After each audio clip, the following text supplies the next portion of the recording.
Bonsoir et bienvenue. Ce soir, laissez-vous emporter dans une nouvelle légende antique, celle du plus grand des héros grecs, Hercule. Après avoir dompté la biche de Cérynie, après avoir affronté l'hydre de Lerne et le lion de Némée, il doit maintenant capturer un monstre aussi redoutable que rusé, le sanglier d'Erymanthos. Mais cette fois, Hercule découvrira que la force seule ne suffit pas. Dans les montagnes glacées de l'Arcadie, il devra apprendre la patience, l'intelligence et la ruse pour accomplir son épreuve. Installez-vous confortablement, respirez profondément, et laissez la mythologie vous guider vers le sommeil. Dans la grande salle du palais de Mycène, le roi Eurysthée, toujours assis sur son trône d'or, fixait Hercule avec une satisfaction malsaine. Malgré les exploits répétés du héros, le roi, rongé par la jalousie et manipulé par Héra, cherchait encore une épreuve capable de le briser. D'un geste théâtral, il se redressa et prit la parole d'un ton faussement solennel. « Hercule, tu as réussi là où tant d'autres ont échoué. Mais ne te repose pas sur tes lauriers. Une nouvelle mission t'attend. » Les murmures des courtisans s'élevèrent alors qu'Eurysthée continuait, un sourire narquois sur les lèvres. Le sanglier d'Erymanthos. Une bête colossale, plus féroce qu'aucun autre animal, rôde dans les montagnes d'Arcadie, dévastant tout sur son passage. Les villageois vivent dans la terreur, leurs champs sont piétinés, leurs bêtes massacrées. Capture cette créature vivante et ramène-la moi. Un frisson parcourut l'assemblée. Capturer vivant un tel monstre? C'était une folie. Mais Hercule, impassible, garda son regard fixé sur le roi. Il connaissait son stratagème, cette mission était bien plus qu'une simple capture. Eurysthée voulait l'humilier, l'obliger à échouer face à un défi insurmontable. Il inspira profondément avant de répondre d'une voix calme et résolue. « Je capturerai le sanglier d'Erymanthos et te l'amènerai, vivant. » Eurysthée fronça les sourcils. Il s'attendait à une hésitation, à de la crainte. Mais Hercule n'était pas homme à reculer devant une épreuve, aussi impossible fût-elle. Sans attendre davantage, le héros tourna les talons et quitta le palais. Il savait que cette tâche nécessiterait plus que de la force brute. Il lui faudrait ruse, patience et une parfaite connaissance des terres sauvages d'Arcadie. Mais une chose était certaine, il était prêt. Avant de se lancer sur les pistes escarpées d'Arcadie, Hercule prit la route du sanctuaire de Delphes. Il savait que cette épreuve serait différente, il ne s'agissait pas de vaincre une créature maléfique ni de terrasser un monstre, mais de capturer vivant une bête sauvage. Seule la sagesse d'un oracle pourrait l'éclairer. Le chemin jusqu'au temple était long, et chaque pas le rapprochait du mystère qui entourait cette mission.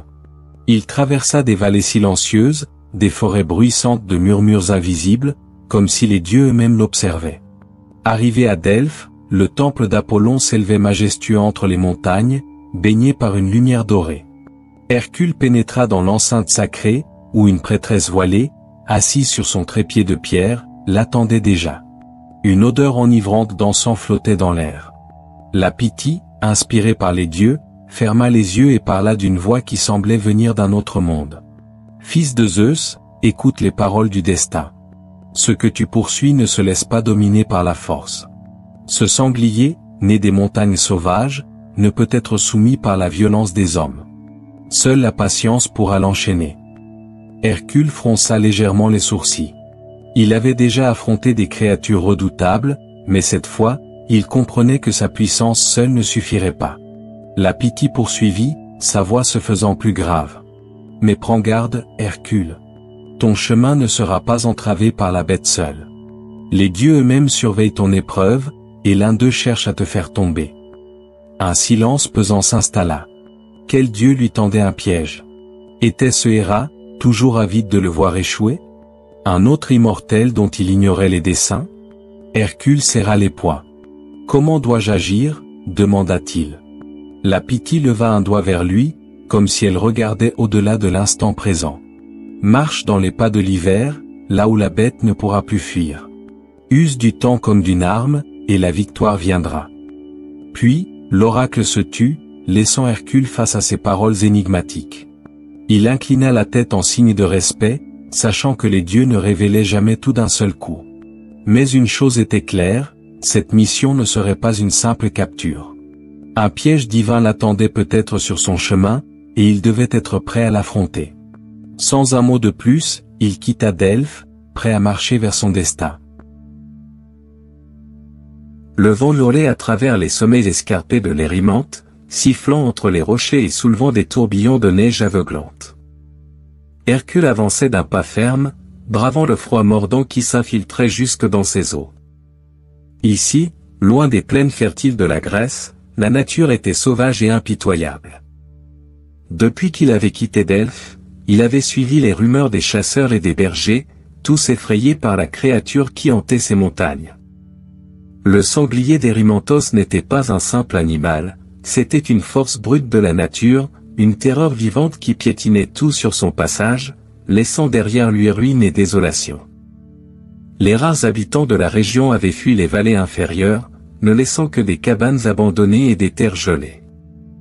Même les loups, maîtres de ces hauteurs, n'osaient pas s'aventurer là où la bête régnait. Hercule serra les dents et poursuivit son ascension. Après plusieurs heures de marche, il atteignit un plateau où la neige s'était accumulée en épais bancs de poudreuse. C'est là qu'il les vit, les traces. Elles étaient immenses, plus larges qu'un bouclier, creusées profondément dans la neige durcie par le gel. Les marques des sabots révélaient un poids colossal, une force capable d'arracher des arbres et de briser les rochers sous son passage. Hercule posa un genou au sol et observa de plus près. L'animal était proche. Un peu plus loin, il aperçut des troncs fracassés, des pierres renversées et des sillons creusés dans la neige, signe d'une récente charge dévastatrice. Le sanglier d'Erymanthos n'était pas seulement un colosse, il était un destructeur. Le héros redressa la tête. Il ne pourrait pas l'attraper ici, dans cet environnement où l'animal était maître. Il devait réfléchir, comprendre ses habitudes, et surtout, attendre le bon moment. Les paroles de l'oracle résonnèrent dans son esprit. Marche dans les pas de l'hiver, là où la bête ne pourra plus fuir. Hercule plissa les yeux. L'hiver était son allié.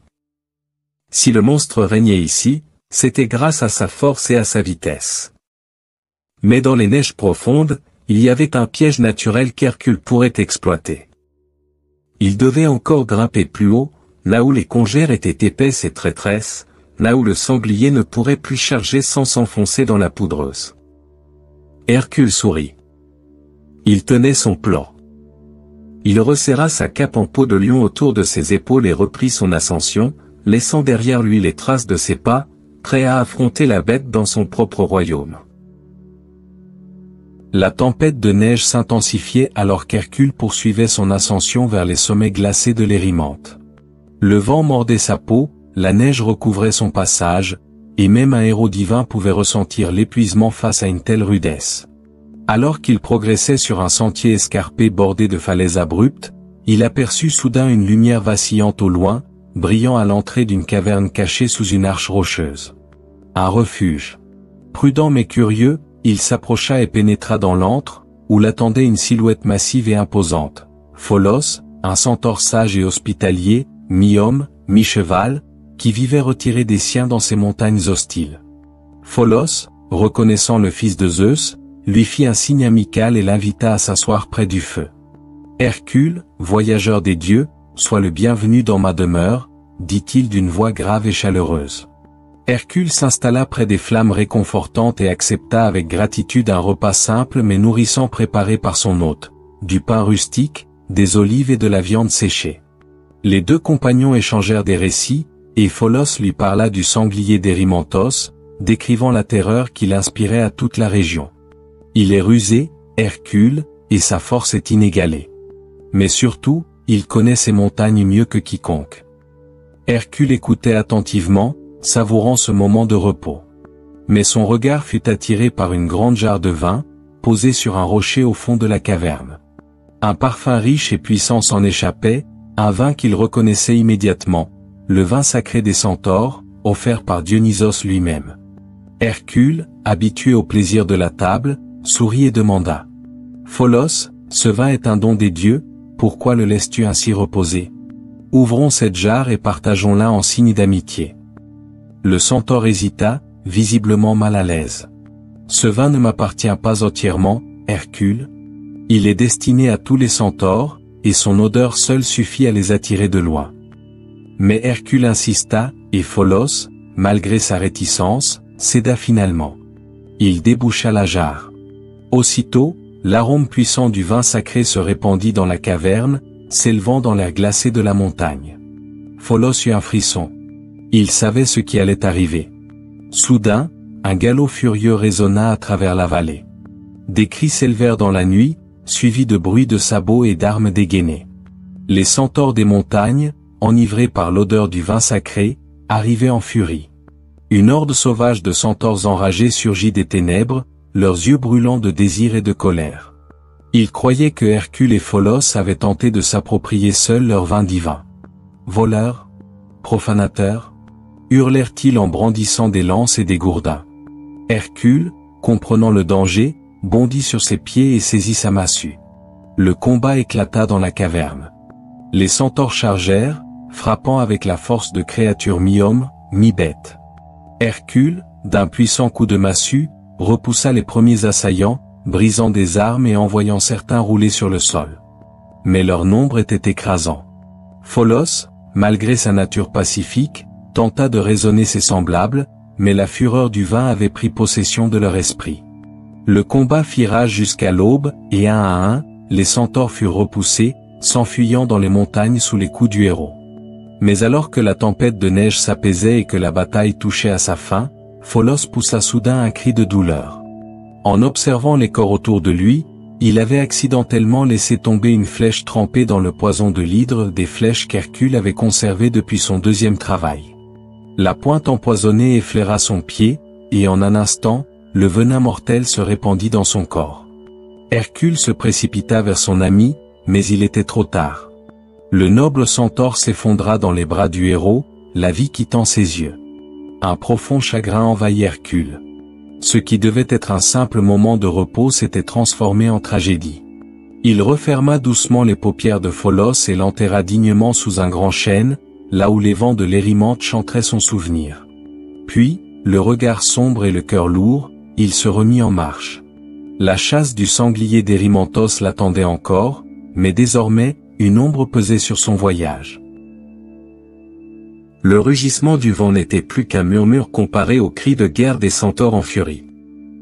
La caverne de Pholos, jadis un havre de paix, était désormais le théâtre d'une bataille sauvage, où le fracas des armes se mêlait aux hurlements de rage et de douleur.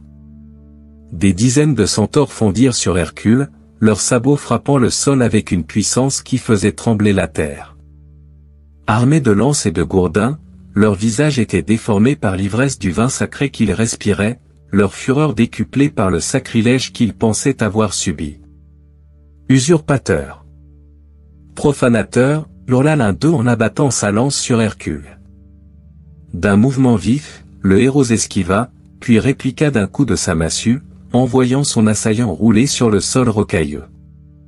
Mais ils étaient trop nombreux. Un centaure bondit sur lui, tentant de l'embrocher avec son épée, tandis qu'un autre l'attaquait sur le flanc.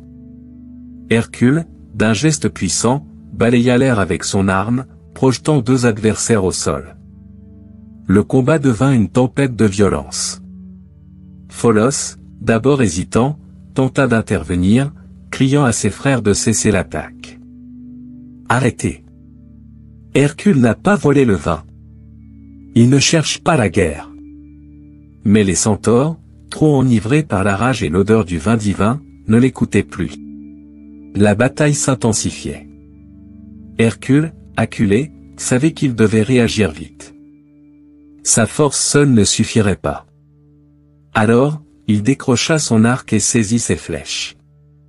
Non pas des flèches ordinaires, mais celles imbibées du poison mortel de l'hydre de Lerne. Il banda son arc et tira. La première flèche atteignit un centaure en plein cœur, et il s'effondra sans un cri.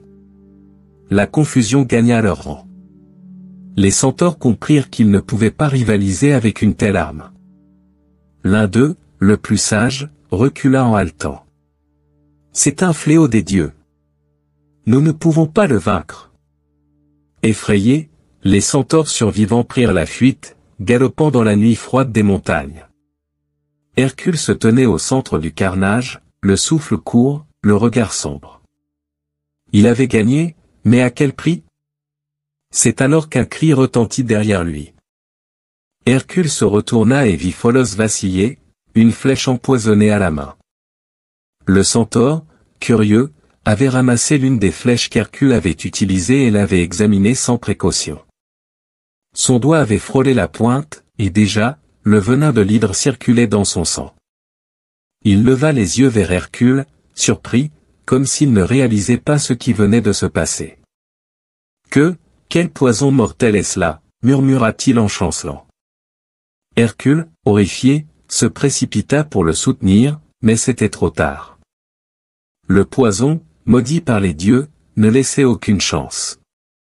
Pholos, le sage centaure, s'effondra dans les bras du héros, son regard s'éteignant peu à peu sous la douleur. Hercule resta immobile un moment, le corps sans vie de son ami contre lui. La colère l'envahit. Pas contre Pholos, pas contre les centaures, mais contre lui-même. C'était son arme. Son poison. Son erreur. Il posa doucement le corps du centaure sur le sol, puis, le visage dur, il creusa un tombeau sous un chêne sacré, comme le voulait la tradition. Alors, il posa une main sur la terre fraîchement retournée et fit un vœu. Par le Styx, je jure d'accomplir cette mission en ton honneur, Pholos. Puis, sans un regard en arrière, il reprit sa route vers les cimes enneigées, plus déterminé que jamais à capturer le sanglier d'Erymanthos. Il ne laisserait pas la mort de son ami être vaine. Les cimes enneigées de l'Érymanthe s'étendaient à perte de vue, un paysage aussi majestueux qu'hostile. Hercule marchait depuis des jours, bravant le froid mordant et la solitude des hauteurs, traquant une créature dont les rumeurs seules inspiraient la terreur. Le vent sifflait entre les pins gelés lorsqu'il aperçut enfin des traces fraîches dans la neige. Immense, plus profonde que celle d'un taureau, elle témoignait du poids titanesque de l'animal. Hercule suivit la piste à travers une gorge escarpée, avançant prudemment entre les parois rocheuses. Le silence était oppressant, comme si même la nature retenait son souffle face à la bête qu'il traquait. Puis, il le vit. Sur un plateau surplombant une vallée glaciale, le sanglier d'Erymanthos se tenait là, dominant le paysage, un colosse recouvert d'un pelage épais noir comme la nuit, plus grand encore qu'un taureau adulte. Ses yeux brillaient d'une lueur rougeâtre, et ses défenses d'ivoire, recourbées comme des lames, semblaient capables de broyer des pierres et de déraciner des arbres d'un seul coup. Hercule sentit un frisson parcourir son échine. Jamais il n'avait vu une créature aussi massive et féroce. S'accroupissant derrière un rocher, Hercule étudia son adversaire. La bête arrachait la neige du sol de ses puissants sabots, raclant la glace de son groin monstrueux à la recherche de racines. Chaque mouvement faisait trembler la terre, et la vapeur qui s'échappait de sa gueule était épaisse comme la fumée d'un volcan. Il savait qu'il ne pourrait pas le combattre de front. Il devait ruser, attendre le bon moment pour le piéger. Alors, lentement, sans un bruit, il s'approcha. Un pas. Puis un autre. Il retenait son souffle, son cœur battant lentement dans sa poitrine. Il n'avait jamais affronté un adversaire qu'il ne devait pas tuer, et chaque fibre de son corps entraîné à la guerre lui dictait de frapper le premier. Mais il devait capturer le monstre vivant. Puis, un souffle de vent souleva un pan de sa cape en peau de lion. Le mouvement, imperceptible pour un humain, n'échappa pas à la vigilance du sanglier. L'animal releva brutalement la tête, et en un instant, ses yeux rougeoyants fixèrent Hercule. Un grondement sourd, guttural, s'éleva de sa gorge, un avertissement bestial qui résonna à travers la montagne. Puis, il chargea. Hercule n'eut pas le temps de réfléchir. L'animal bondit avec une rapidité inouïe, labourant la neige sous ses sabots massifs. Ses défenses illuminées par le soleil couchant semblaient deux crocs géants prêts à éventrer tout sur leur passage. Le héros esquiva de justesse en bondissant sur le côté, mais le souffle glacé de la charge lui fouetta le visage. D'un seul coup de tête, le sanglier fracassa un arbre centenaire, le réduisant en une pluie de bois brisé et de neige. Hercule roula sur le sol, se relevant aussitôt, le souffle court. Il n'y avait plus d'échappatoire. Il avait espéré se rapprocher furtivement, mais il avait sous-estimé la fureur de la bête. Elle ne fuyait pas. Elle attaquait. Hercule, réalisant qu'il ne pouvait pas l'affronter sur ce terrain, prit la seule décision sensée, il courut. Il se jeta sur un sentier escarpé, bondissant entre les rochers, alors que le sanglier le poursuivait avec une hargne indescriptible. À chaque charge, la terre tremblait sous ses pas, chaque impact brisant des pierres et envoyant des éclats de glace voler dans les airs. Hercule savait qu'il ne pourrait pas continuer ainsi éternellement. Il devait trouver un moyen d'utiliser l'environnement à son avantage. Ou cette traque deviendrait sa tombe. Le vent siffla entre les sommets enneigés, soulevant un voile de neige aveuglant alors qu'Hercule s'éloignait de la bête furieuse. Son souffle était court, son cœur battait fort, mais il savait qu'il devait maintenant réfléchir avant d'agir. Il s'arrêta à l'abri d'un éperon rocheux, surplombant une vallée glacée où le sanglier d'Erymanthos rôdait toujours, labourant la neige de son groin, reniflant la trace de sa proie. L'animal était rapide, mais Hercule savait qu'il y avait une faille. Il se remémora alors les paroles de l'oracle. Marche dans les pas de l'hiver, là où la bête ne pourra plus fuir. L'hiver. Il observa les parois escarpées qui entouraient la vallée. Plus haut, la neige s'accumulait en amas massifs, fragile et prêt à s'effondrer. Peut-être que s'il la tirait au bon endroit, le froid et la neige deviendraient ses alliés. Mais soudain, le ciel s'assombrit brutalement. Un premier éclair déchira le ciel, illuminant la montagne d'un éclat éblouissant. Puis un autre. Le rugissement du tonnerre résonna entre les parois rocheuses, secouant la terre sous les pieds d'Hercule. Il leva les yeux et comprit. Zeus. Le roi des dieux testait sa patience et sa sagesse, mettant son endurance à l'épreuve. Ce n'était plus seulement un combat contre une bête sauvage, mais une épreuve divine. Les rafales de vent devinrent violentes, hurlant comme des loups invisibles à travers les gorges. Des blocs de pierre se détachèrent des falaises, dévalant les pentes dans un fracas assourdissant. Hercule dut s'accrocher à une paroi, luttant contre la tempête qui le menaçait à chaque instant. Puis, il entendit un cri bestial au loin. Le sanglier, lui aussi, était pris au piège. Hercule savait qu'il pouvait profiter de la tempête pour prendre l'avantage. Mais il devait avant tout survivre. Alors il fit ce qu'aucun guerrier ne penserait à faire, il s'agenouilla. Face à la fureur de Zeus, il abaissa la tête, non pas en signe de soumission, mais en signe de compréhension. Père des dieux, je comprends cette épreuve. Sa voix résonna dans la tempête. Ce combat n'est pas une affaire de force. Ce n'est pas le plus fort qui triomphe, mais celui qui sait attendre. À ces mots, le tonnerre gronda une dernière fois, puis s'éloigna lentement dans les cieux. Le vent, peu à peu, s'apaisa. Et lorsqu'Hercule releva la tête, une étrange clarté baignait les cimes. Il regarda en contrebas. La tempête avait laissé un passage dégagé, un col escarpé où la neige était instable, piégeant tout ce qui tenterait d'y passer. Et là, dans la vallée, le sanglier d'Erymanthos, encore désorienté par la tempête, avançait lentement dans la direction que le destin lui dictait. Hercule inspira profondément. Zeus l'avait guidé. L'heure de la capture approchait. Le vent hurlait encore dans les hauteurs de l'Érymanthe, mais la tempête de Zeus s'éloignait, laissant derrière elle un paysage transformé. Les éclairs avaient frappé les cimes, faisant s'effondrer des pans entiers de neige et de roches. Hercule était pris au piège. La vallée où il avait traqué le sanglier était désormais impraticable, ensevelie sous des congères instables et des falaises fracturées par le tonnerre. La neige s'accumulait autour de lui, un mur blanc et glacé, et il sentait le froid s'infiltrer jusque dans ses muscles, mordant sa peau comme les crocs d'un loup affamé. Il devait trouver un abri, et vite. À travers les bourrasques, il aperçut l'entrée d'une grotte, dissimulé sous une arche de pierre enneigée.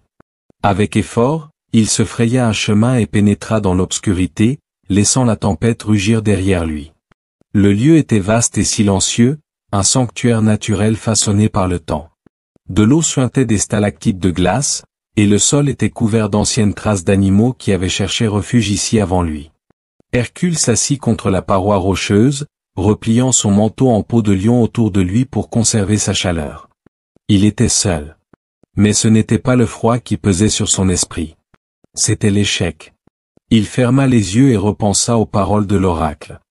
Marche dans les pas de l'hiver, là où la bête ne pourra plus fuir. Jusqu'ici, il avait agi comme un guerrier, affrontant chaque épreuve avec la force brute qu'il avait toujours définie. Mais cette fois, ce n'était pas la force qui lui assurerait la victoire. Il se souvint du moment où il avait voulu surprendre la bête, et comment elle l'avait forcé à fuir. Il se rappela les charges dévastatrices du sanglier, sa rapidité sur la neige, son instinct de survie si affûté qu'il en faisait un adversaire impossible à maîtriser de front. Hercule ouvrit les yeux. C'était là la clé. Le sanglier d'Erymanthos était fort et rapide, mais pas invincible. Ce n'était pas lui qui devait courir après la bête. C'était la bête qui devait se précipiter dans son propre piège. Hercule se leva lentement, son regard brillant d'une lueur nouvelle. Il ne chasserait pas le monstre comme un simple gibier. Il le forcerait à se piéger lui-même. Il connaissait maintenant l'endroit parfait pour cela, le col escarpé, là où la neige était trop épaisse, où le terrain était traître. Si la bête s'y aventurait, elle s'enfoncerait dans la poudreuse, incapable de fuir. L'hiver était son allié. Sortant de la grotte, Hercule fit face à la tempête qui s'atténuait. Un sourire léger effleura ses lèvres. Il avait compris la leçon des dieux. Ce combat n'était pas une épreuve de force, mais une épreuve d'intelligence et de patience. Et cette fois-ci, il était prêt. L'aube se leva sur l'Érymanthe, projetant une lumière pâle sur les montagnes encore figées par le froid de la nuit. La tempête s'était enfin apaisée, laissant derrière elle un paysage métamorphosé, des congères épaisses couvraient les sentiers, et les falaises, encore marquées par la fureur de Zeus, semblaient plus menaçantes que jamais. Hercule se tenait debout sur un promontoire rocheux, scrutant la vallée enneigée en contrebas. Il savait que son moment était venu. Il avait passé la nuit à réfléchir, et maintenant, il avait un plan. Plus loin, il aperçut le sanglier d'Erymanthos, toujours aussi colossal, creusant la neige du bout de ses défenses titanesques. Son souffle formait des volutes de vapeur dans l'air glacé, et son regard fauve balayait l'horizon, cherchant un signe de menace. Hercule descendit lentement vers la vallée, prenant soin de rester caché derrière les rochers. Il n'avait plus besoin de surprendre la bête, il devait la pousser là où il le voulait. Il ramassa un épais tronc d'arbre tombé et, de toute sa force, le précipita en bas du ravin. Le bruit fracassant fit sursauter le monstre. Le sanglier redressa la tête en grondant, ses muscles noueux se tendant sous sa fourrure sombre. Il savait qu'il n'était pas seul. Alors, Hercule se montra. D'un cri puissant, il attira l'attention de la bête. « Viens, fureur des montagnes. Montre-moi ta force. » Le sanglier laissa échapper un rugissement bestial, ses yeux rougeoyants fixés sur son adversaire. Puis il chargea. Hercule prit la fuite, courant à grandes enjambées à travers la vallée. Mais ce n'était pas une fuite de lâche, c'était une fuite calculée. Le sanglier était rapide, ses sabots fracassaient la neige, envoyant des éclats de glace autour de lui. Il gagnait du terrain, la fureur le rendant plus agressif encore. Mais Hercule connaissait le chemin. Il bondit entre les rochers, guidant la créature toujours plus haut, là où les flancs escarpés devenaient traîtres, là où les congères pouvaient trahir même la bête la plus puissante. Enfin, ils atteignirent le col étroit, une passe dangereuse bordée de falaises abruptes. Sous la neige, le sol était trompeur, instable. Hercule, connaissant le terrain, s'arrêta net et fit volte-face, brandissant sa massue. Le sanglier n'eut pas ce réflexe. L'animal, emporté par son élan, s'enfonça dans la poudreuse au moment où ses sabots touchèrent le passage piégé. Il tenta de se redresser, mais la neige molle entravait ses mouvements. Il rugissait, se débattait, envoyant des projections de neige partout autour de lui. Mais Hercule savait que c'était son instant décisif. Sans perdre une seconde, Hercule bondit sur le sanglier, évitant de justesse un coup de défense qui aurait pu l'éventrer sur place.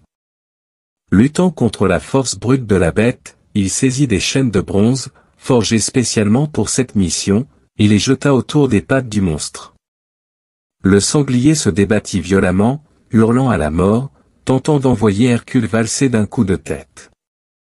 Mais Hercule serra les dents et tira de toutes ses forces, maîtrisant l'animal avec une force digne d'un fils de Zeus. La bataille fut brutale, longue.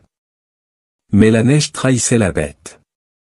Peu à peu, les chaînes se resserrèrent, et enfin, dans un dernier sursaut de rage, le sanglier s'effondra, immobilisé. Sa poitrine massive se soulevait encore sous l'effort, mais il ne pouvait plus fuir. Essoufflé mais triomphant, Hercule posa un genou à terre, contemplant l'œuvre de sa ruse et de sa patience. Il avait réussi. Il n'avait pas terrassé le sanglier, mais il l'avait vaincu par l'intelligence et la maîtrise. Il se releva, tirant sur les chaînes pour s'assurer que la créature était bien prisonnière. Puis, levant les yeux vers le ciel clair, il murmura une prière silencieuse. « Pholos, mon ami, cette victoire est pour toi. » Maintenant, il ne restait plus qu'une dernière étape, ramener la bête à Mycène, devant le roi Eurysthée. Et Hercule savait que cette confrontation serait un spectacle inoubliable. Le vent sifflait encore sur les cimes de l'Érymanthe lorsqu'Hercule entama sa descente.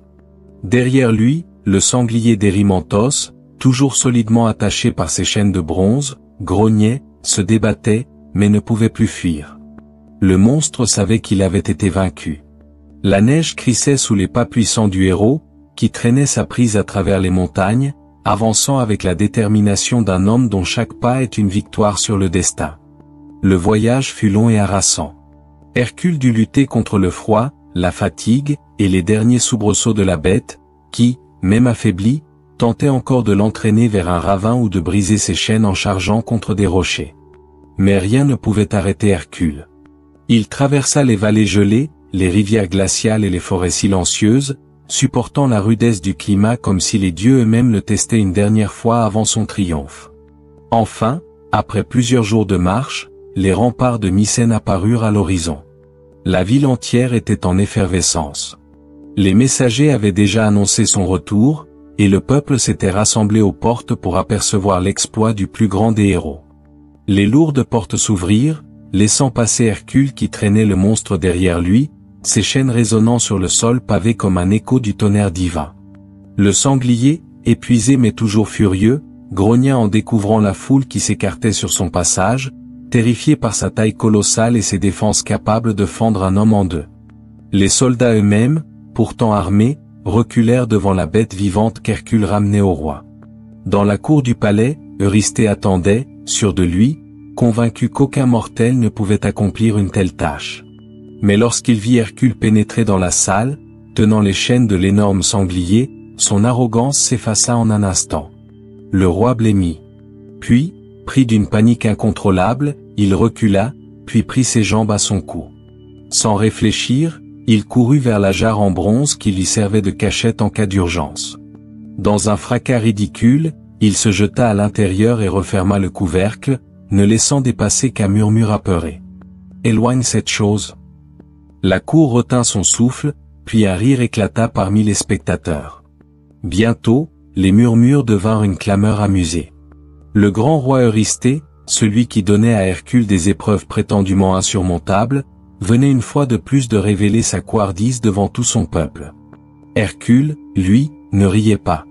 Il planta son regard sur la jarre tremblante où le roi terrifié osait à peine respirer. Puis, d'une voix ferme, il déclara : « J'ai accompli ton ordre, Eurysthée. Comme promis, la bête est là, vivante. C'est toi qui as voulu la voir, alors, regarde-la. » Eurysthée ne répondit pas. Hercule secoua la tête, d'un geste puissant, tira sur les chaînes. Le sanglier, toujours attaché, fut entraîné hors du palais, loin du lâche qu'il avait convoqué. Il le relâcha dans les montagnes avoisinantes, là où il ne menacerait plus les habitants de l'Arcadie. Puis, sans un regard en arrière, il quitta Mycène, sachant que d'autres épreuves l'attendaient. Mais cette fois, il ne partait pas simplement en héros. Il partait en légende. Après avoir relâché le sanglier d'Erymanthos dans les montagnes, Hercule se tint un instant face à l'horizon, observant les sommets enneigés qui s'étendaient à perte de vue. Son épreuve était terminée, mais il lui restait encore une dernière tâche à accomplir avant de quitter cette terre marquée par son combat. Hercule reprit le chemin du refuge de Pholos, le centaure bienveillant dont la vie avait été tragiquement écourtée par une simple erreur, une simple flèche empoisonnée. Il retrouva le grand chêne sous lequel il l'avait enterré, un lieu paisible, bercé par le vent des montagnes et le murmure lointain des rivières. Là, il s'agenouilla. Il posa une main sur la terre, fermant les yeux en silence. Pholos lui avait offert l'hospitalité et la sagesse, lui rappelant que la force seule ne suffisait pas toujours. Sa mort lui avait appris que même les héros ne sont pas infaillibles, que leur victoire s'accompagne parfois de pertes irréparables. Pendant longtemps, Hercule avait pensé que son destin était de combattre, de prouver sa valeur à travers des épreuves imposées par les dieux. Mais ici, dans cette solitude glaciale, il comprenait enfin que ses travaux n'étaient pas seulement des défis, mais aussi des leçons. Il se redressa et commença à ériger un cairn, un amas de pierres qu'il plaça avec soin pour marquer le repos de son ami. Puis, avec sa massue, il grava dans le tronc du chêne ces mots. Ici repose Pholos, fils des montagnes et des étoiles, ami des hommes et gardien des traditions. Que son souvenir guide les voyageurs sur le sentier de la sagesse. Un dernier regard vers le ciel, puis il murmura. Que ton nom ne soit jamais oublié, Pholos. Alors, sans un mot de plus, il reprit sa route. Mais quelque chose en lui avait changé. Les travaux n'étaient plus de simples exploits à accomplir, ils étaient une quête d'humilité, un voyage vers quelque chose de plus grand que la gloire. Et Hercule savait qu'il avait encore beaucoup à apprendre. Les vents de l'Érymanthe soufflaient avec moins de rudesse, comme apaisés après l'épreuve traversée. Hercule marchait seul, quittant la terre des montagnes, son regard perdu dans l'infini du ciel. Il avait réussi. Il avait non seulement capturé le sanglier d'Erymanthos, mais il avait aussi compris que sa force n'était pas la seule arme qu'il devait maîtriser. Il avait appris la patience, la ruse, et surtout, la valeur de la perte et du souvenir. Alors qu'il descendait lentement les derniers contreforts des montagnes, un éclair fendit soudain le ciel, illuminant la vallée d'une lumière divine. Zeus venait. Dans un fracas de tonnerre, le maître de l'Olympe apparut au sommet d'un nuage doré, entouré d'une aura éclatante. Son regard perçant descendit sur son fils, scrutant celui qui venait de triompher d'une épreuve où la force seule ne suffisait pas. Hercule s'agenouilla, respectueux. Alors, d'une voix puissante, Zeus parla. Hercule, fils du ciel et de la terre, tu as prouvé que tu es plus qu'un guerrier. Ta force t'a mené loin, mais aujourd'hui, c'est ton intelligence et ta patience qui t'ont permis de vaincre. Il marqua une pause, puis, levant une main vers les cieux, il ajouta. L'épreuve que je t'ai imposée est accomplie. La foudre ne t'éprouvera plus.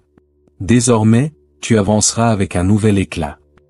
Un nouveau grondement résonna dans le ciel, mais cette fois, ce n'était pas une menace, c'était une bénédiction. Hercule ressentit une chaleur inexplicable l'envahir, comme si le fardeau du défi qu'il portait depuis des mois s'était allégé. Zeus venait d'ôter le poids de son épreuve.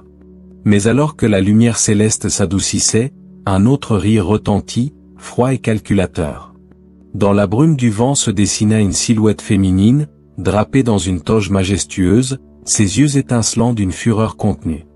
Héra, la déesse, éternelle ennemie d'Hercule, s'avança lentement, le regard brûlant de rancune. « Quelle merveille, vraiment !» murmura-t-elle d'une voix mielleuse, ses lèvres s'étirant en un sourire cruel. « Un fils illégitime qui gagne la faveur de son père. Mais crois-tu que ce sera suffisant ?» Zeus ne répondit pas.